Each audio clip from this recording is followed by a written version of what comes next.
Hello there, ladies and gentlemen. I am Citizen Napoleon, and I am playing... What am I playing? I am playing Mobile Suit Gundam F91 Formula Wars, which I got for like $1 at a hard off, and I wanted to play it to show that I had played it, because I have all these games that I wanted to play, and I really wanted to practice my commentating without doing the crazy voices, because I like doing the voices. I did that with Ikenie to Yuki no Setsuna. And now I'm playing a Gundam game for the Super Famicom. It came out in Japan in 1991. And I'm this guy here. This is a Mobile Suit game. It's kind of a tactical. And you get to choose between two types. A-type. The A-type Gundam. You are the F90. Or is it F91? I'm not sure. You are an F Gundam. And you get the A-type, which has all these crazy weapons attached to him. Or you can do the D-type, which has rockets. I think the A-type is slightly more maneuverable, so I like to go with him. You get the Vulcan cannon in your head, which is a short-range weapon. You get the rifle, the beam rifle, that's medium range, and you get the saber, which is, of course, a close combat weapon. Okay, how do I choose? Yes, yes, yes. Okay, thank you. Choose. Yes, okay. So what happens is you select your guy. You're the blue guy. Everyone else that kind of looks like you is a little bit off-white. And you just kind of move towards the Zaku's. And you just... So it's a bit of a sludge? No, I wanna fight. I wanna fight. Let me fight him. Let me fight him. There we go. Okay. So now we enter into the action portion of the game. Let's see. Okay, I want to test... Okay, hold on. Now, what happens? All right, so now I've got him in my clutches. I'm going to see that he's not so big and he's not so small, so that means he's within medium distance. And now I'm going to fire my beam rifle, and it's just a random chance. See, I missed. I have no control, really. See, okay. Now, you see on that radar on the bottom right? You see that V coming up from the middle? If you look at the first section, you're in the center. The section closest to you is close combat. That's where you use your Vulcan in your head, and then you can use your beam rifle, and you'll have a fairly good chance of hitting. The guy I've targeted in the middle, in the second layer, as it were, that's where your medium range weapons will be most effective, like my beam rifle, like so. Now that guy, he is really far out. And I think rockets are really good. Like if you had a bazooka or rocket, if I was the D-type and I had some equipped rockets, that would be best for long range. But I don't have any of those weapons, so I can't do anything. If you're into Gundam, this is like deep Gundam lore, because this is like way beyond anything that I know. Because I like Gundam Wing, and I like to the original Mobile Suit Gundam, and I especially like Gundam 08th MS Team. But this takes place like 20 years after Char's counterattack. I think it takes place after Gundam Unicorn. Like, this is way beyond me. I have no idea what's happening. But I think the sprites look really good, and it kind of makes me wonder if they were made for a different game, because they look too good for a game whose combat system is so... kind of boring. Like, it's kind of cool. Like, yeah, I just got that Zaku. That's really cool. And especially if I can get, okay, I'm going to choose my beam saber now that he's in close. But look at it. Like, there's barely any animation at all. So maybe they just spent all of the budget making cool sprites. So one of the tactics you should use is, I'll show you. Let's see if I hit him or not. Okay, so I hit him, so okay. Never mind. Alright, so I blew him up. He got blown up real good. Yeah, and so you can really... That V that comes up from the center is supposed to be your field of vision, I guess. Like, you can only attack people that are within that V. And you can use the R button and the L button to kind of like pivot your guy, to pivot the Gundam. But otherwise, you just kind of move around using the D-pad. I hope my levels are coming in okay with my microphone, because I have my air conditioner on, and my air conditioner is right above my head. And that's because it is really hot in Japan right now. If you didn't know, I live in Japan. And Japan has about 3 seasons. Summer, which is really hot. Midsummer, which is really wet. It rains all the time. It's just been raining for the last week. And then really, really cold, which is about November through April. So if you want to visit Japan, I would visit Japan from about October or November or March or April. Because May is when it starts getting hot. It's starting to get really hot now. August is the worst. Do not visit Japan in August. It's just awful. And that sucks, because Comic-Con's in August, and I love Comic-Con. Comic-Con's the really big doujinshi festival where you get lots of creators coming out to the Tokyo Big Sight, hawking their comic books that they make and publish themselves most of the time. And they've got some really cool, like, there's special Comic-Con editions where you can get like a sweet bag or a cool like calling card. So, so in Japan, phone cards are still a thing, because even though like pretty much everyone has a cell phone of some kind, but they still have payphones because, well, people treat public property pretty well in Japan. So payphones have managed to survive because they haven't been defaced. And because, you know, I guess it's still a cash-based society, so I'm guessing there's still somebody out there who needs a payphone. And so they still produce little calling cards that you can use instead of putting in coins. I don't know anybody who's ever used one, but at doujinshi festivals, some of the big names will make little artistically, they'll put little design patterns on the phone card, and it looks pretty good. They're really big collector's items. So that's Comic-Con. Comic-Con's also really known for its cosplay. That's why I'm going, is because I like taking pictures of cosplayers, and Comic-Con's where you will see some of the best cosplay. Really, besides Tokyo Game Show, probably the best. I mean, they have big cosplay festivals in Nagoya, and there's the World Cosplay Summit.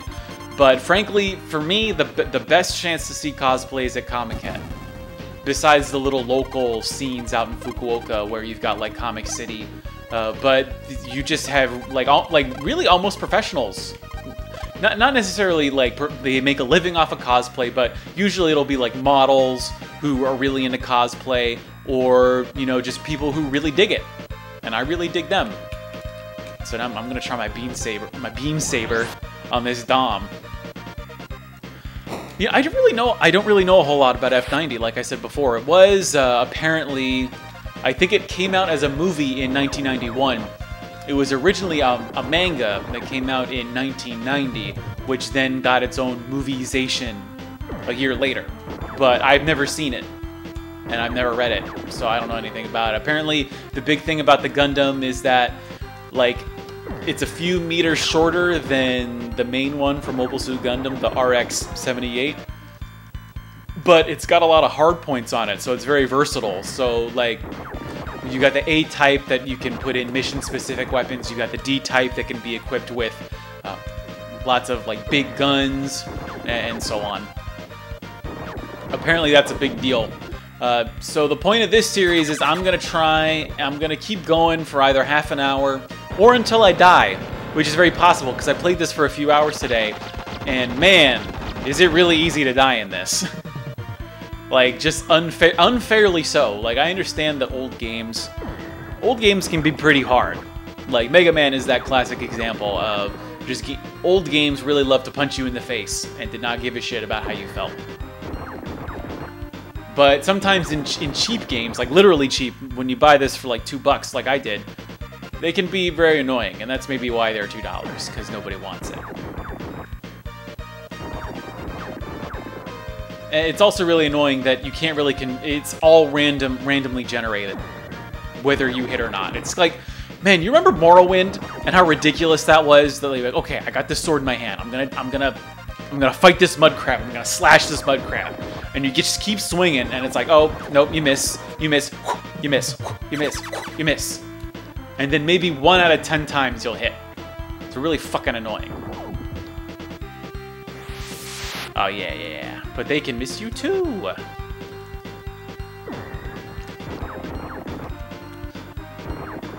This came out July 1991. So that was 15 years ago. Almost exactly. It was like, I think it was like July 6th or something. I'm recording this on July 14th. So 15 years ago, what was I doing 15 years ago? That was 1991. I was 2 years old. I'm an old timer. Like, this is what drives me kind of insane. Is that I'm really old, and the games the games I enjoy playing are also very old. Okay, now I'm gonna try and hit 2 of them. So he's pretty far, he's up close. If you manage to get more than 1 enemy mobile suit within your viewfinder, you can actually make multiple attacks. You can attack each enemy mobile suit once. And so am I gonna miss? No, I got him. Okay, so this is, I'm going to show you a strategy if you want to play this game. I don't know why you would, but, okay. So I'm going to attack him, and I'm probably going to end up missing. If I miss... Yeah, okay. So if you miss, you can just mash the A button, and they will pretty much stay exactly where they are after you attack them. So if you miss, all you got to do is either bring them in closer, or just mash the A button until you attack. You just keep repeating that process until you hit them. Because once you do hit them, they will actually move to a different place on the map. Like, okay, maybe I'll show you. Maybe this will work. Okay, boom, yeah, okay, I hit him. See, now I don't know. Did he? Usually they move like to another section of the map, so you can't mash the A button and attack them immediately again. But see, I missed him. Okay, he stayed in the same place, more or less. Now I'm going to try and hit him with my beam saber since he's up close. This game has received an English translation, which I was really impressed by, because doing ROM hacks is, I wish I really want to learn how to do it, because I want to translate some games so I can get like some experience and maybe even go to a company and be like, hey, I have translated this old game that nobody wants to play, but I did it. But man, hacking old ROMs is crazy. Like, you gotta like edit, you gotta get like a hex editor and start editing bits. And I've done some programming. I did some programming in Python, but man, that is definitely different than trying to hack a Super Famicom cartridge. Because I tried looking into translating Super Famicom Wars, because I love the Wars series, like Advance Wars. I just beat Advance Wars Dual Strike, but it's hard translating. Like, first of all, translating stuff from Japanese to English is difficult enough, but then actually realizing that translation and putting it into the code of the game, that's wow. That's like, hats off to anybody who can do that, because maybe once I have some time, because, you know, I got a job, so I don't really have a whole lot of time to learn this stuff. Like, I'm busy enough trying to learn Japanese. I don't have time to learn how to, you know, edit hex. There's a tutorial that I looked at on how to edit an N64 game. Like, you go in and you start changing bit values within the code. Whoa. You know what's really weird to me is that this is supposed to take place like way after Char's counterattack, but you're fighting like Doms and Zax, and I thought those were pretty outdated by this point. Not to show off my Gundam cred, but I remember I was watching Mobile Suit Gundam Unicorn, which is a fantastic OVA. It's a fantastic anime. But they were talking about how, I can't remember what year it takes place in. This takes place in Universal Century 122, which I think is like 30 years after the original Mobile Suit Gundam. And so by now, like, Doms and Zax, those are pretty old. But maybe that's the point. Maybe in the future Gundam, in the other missions beyond this one, you'll face like more recent Gundams that are like, you know, tougher to beat. But these are already hard enough. Like, they're so maneuverable that it's already hard enough to beat them. Like, I think one of the problems with this game is that you just eventually just end up mashing A. You end up getting someone in your sights, like so. You try to bring them in so that you can use your medium range weapon, and you just keep mashing. There's not really a whole lot you do besides maybe pivoting with the L and the R buttons, but at least you can do okay. And then okay, if you look on the left and the right, I'll show you. I gotta go back to the. I mean, I could maybe do it. I'm gonna take a risk. Oh, nope, can't stay there. Okay. Nope, can't. Okay, I guess I can't occupy the same space as another Gundam. Okay, no, I wanna wait. I wanna wait. Okay, okay, okay, fine. Is this working? Is this working? I don't know. No, I wanna fight. I wanna fight. I wanna fight. Okay, there we go. I guess I gotta go behind. So if you look on the left, the red gauge, that is your fuel. I don't know if it means like your fuel for. I don't believe it's for your weapons because your beam saber has infinite, obviously has infinite attacks. Your Vulcan cannons in your head only have 20, but your beam rifle has infinite ammo as well. So I think the red gauge is like your mobile suit fuel. Like if you run out of fuel, you're toast because you can't move. And then on the right, the green gauge is your health.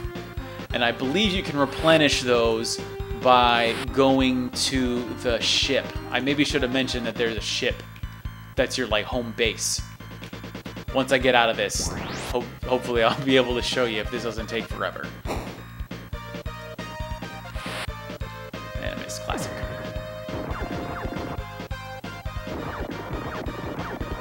Maybe they were able to make the sprites look so good because they're repeating the same animation over and over again. But if I said they look pretty good, but then look at the beam rifle sprite. Like, look at that, like, skinny arm. That's so weird. That doesn't really look too good. I guess that's one of my problems with this game. So he's medium range, he's up close, so time to use the beam saber. No, I'll show you the Vulcan cannon. It's pretty cool. I always thought it was cool in the anime when a mobile suit would get up close to somebody and they're like, I'm fighting you with my beam saber, but you got far from me, so I'm just gonna shoot you with my eyes. It doesn't do a whole lot of damage, but it can be really good. It might be more accurate than your beam saber. You might be more likely to do damage with it.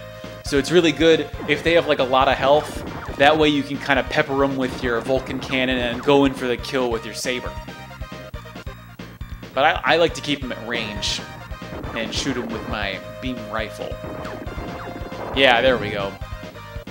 Okay, so now I'm going to try and rotate. Okay, he's medium range. He's up close. Let's see, yeah, might as well pepper him.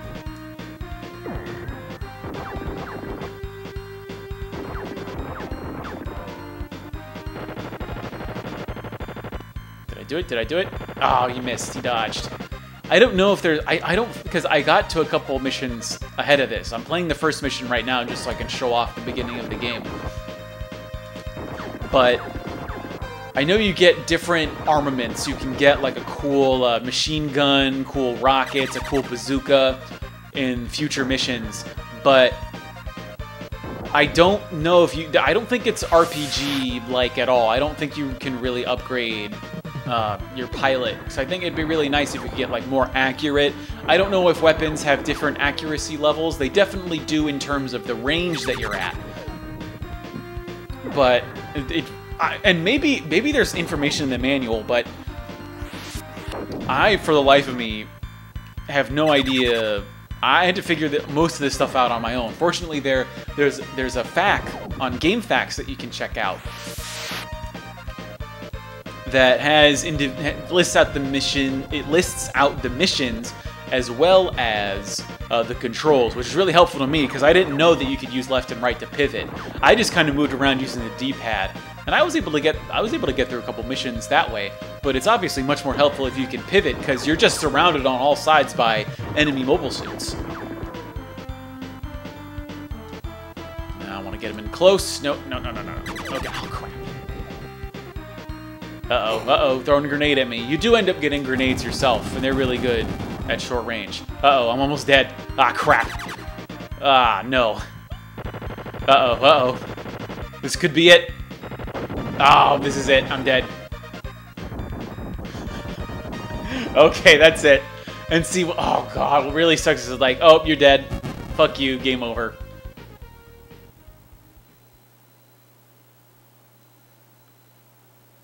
Yep, that's it. So that was, this has been the inaugural episode of my new streaming series, 30 Minutes or Death. I hope you enjoyed my in-depth tactical analysis of Gundam F90. No, wait, oh, excuse me. Mobile Suit Gundam F90. What is that? Formula... Yeah, for the record, like, Legend of the Formula or whatever, like Formula Wars. Okay, that's it for me. I'm Citizen Napoleon. If you made it this far, thanks for watching, and mahalo.